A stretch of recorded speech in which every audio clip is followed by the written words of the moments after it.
You think riding with strangers is scary? Try being the one behind the wheel. These are the stories Uber doesn't want you. 2 heart rides that never should have happened. The passengers who shouldn't exist, and the drivers who barely made it out alive. Buckle up, because once you start this ride, there's no getting off. They say the night holds secrets that the daylight can never reveal. But when you're an Uber driver working the graveyard shift, you start to wonder if you've become a secret keeper yourself, if maybe the road isn't the only thing winding into darkness, but your sanity too, fraying at the edges, ride by ride, story by story, until the question isn't whether something scary will happen, but when and whether you'll survive it to tell the tale. I didn't sign up for terror when I started driving Uber. I signed up for extra cash simple as that, thinking I'd just ferry a few drunk college kids or tired businessmen from point A to B. But what I got was something else entirely, something no manual or 5-star rating could prepare me for, something that began innocently enough one rainy October night in Chicago when I picked up a girl named Lila who smelled like cemetery flowers and talked in a whisper like wind sliding through a cracked window. And even though she looked no older than 20, her eyes seemed centuries old, hollow and wise, and endlessly gray. And the GPS took us on a detour that wasn't listed on any map I'd ever seen, down streets where the lamps flickered like dying. Stars in the houses leaned like drunks, clinging to secrets. And she asked if I'd mind stopping for a moment in front of a boarded-up church, her voice shaking not from fear, but reverence. Like she'd returned to a place where something sacred or terrible had happened. And then, without a word, she opened the door and walked into the shadows, disappearing into fog so thick it swallowed sound.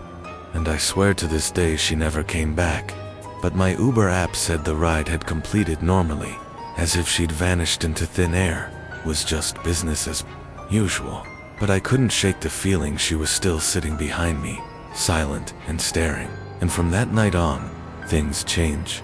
Mirrors would fog up from the inside, the backseat belts would buckle themselves, and I began to receive ride requests from accounts with no names, just numbers, all requesting pickups at places long condemned or demolished. And the air in my car would go ice cold, no matter the season, carrying whispers I couldn't understand, as if my vehicle had become a mobile haunting. But that was just the start.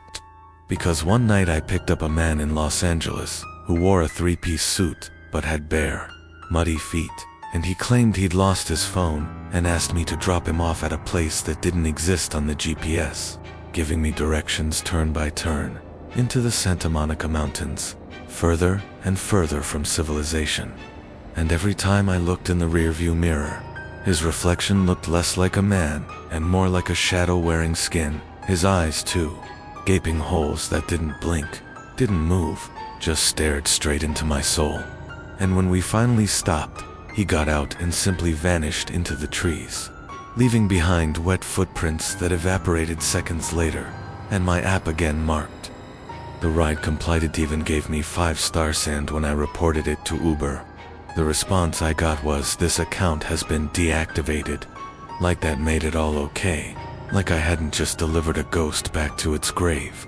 And maybe I had, because after that, strange symbols started appearing in the condensation on my window circles. Crosses, eye sand sometimes. Late at night, my car would turn on by itself, the radio tuned to static, the GPS plotting routes to cemeteries and morgues, with no input from me. And I'd find myself parked outside funeral homes at 3 a.m. with no memory of driving there, as if something had taken the wheel. And all the while, passengers kept coming, people who looked too pale, too still. Tumtuwu never spoke, but always left behind strange items. A tooth wrapped in velvet, a lock of hair tied with red thread, a coin older than the country itself. And the worst was the night I picked up a man who insisted on sitting in the front seat and wouldn't stop staring at me with a grin stretched too wide for his face. And when I asked him where we were going, he whispered, back to where it ended, and started humming a lullaby I hadn't heard since childhood, something my mother used to sing. only she'd died when I was 5. And when I asked how he knew it, he just smiled wider and said, "She taught it to me too." And I slammed on the brakes, but he was gone, vanished, like he'd never been there at all. And yet the seatbelt was still buckled, the imprint of his body still pressed into the cushion, and my dashboard clock was blinking 3:33, the so-called witching hour. And from that point on, I couldn't escape it. Even when I took breaks, tried to quit, deleted the app, because my car would still turn on at night, still show ride requests that couldn't be ignored, with messages like "she's waiting," or "you promised," or "one last fare." And I'd find myself driving again, unable to stop, unable to resist, like something had tied me to the job in blood and shadow. And the worst story, the one I haven't told anyone, not even my therapist, is the time I picked up a child on a freeway off-ramp at 2 a.m. No cars around 4 miles, just this little boy standing barefoot in pajamas, holding a stuffed bear with one eye missing. And when I pulled over, he got in like he'd been expecting me, said his name was Jonah, and gave me an address I somehow knew by heart: me's childhood home in Ohio. And I tried to play it cool, said, "That's a long way from here," but he just looked up at me with eyes that weren't a child's, eyes that were full of pain and age and memory, and said, "We need to go back, you forgot something." And the rest of the ride is a blur, a haze of time and distance that shouldn't be possible, until suddenly I was parked outside the burned remains of the house I grew up in, the very one where my younger brother had died in a fire we were told was an accident. Only Jonah looked at me then and said, "It wasn't an accident, was it?" And when I turned to answer, he was gone, and my hands were covered in soot, and the bear was in the back seat, clutching a half-burned photo of me and my brother, the edges singed, the faces faded. And from that night onward, I stopped trying to quit. I realized there was no quitting, no stopping, because Uber wasn't just a rideshare app anymore. Not for meat had become a bridge, a portal, a contract signed not with ink but with experience. And each ride is another confession, another thread in a tapestry woven in nightmares. And even though I still drive, I now keep a salt circle in the trunk, an iron rod under the seat, and a crucifix dangling from the mirror. Not for protection, don't protect me anymore, bait, as a reminder that what I'm doing matters, that I'm ferrying more than passengers. I'm ferrying stories, souls, maybe even fragments of myself, scattered across cities and midnight roads.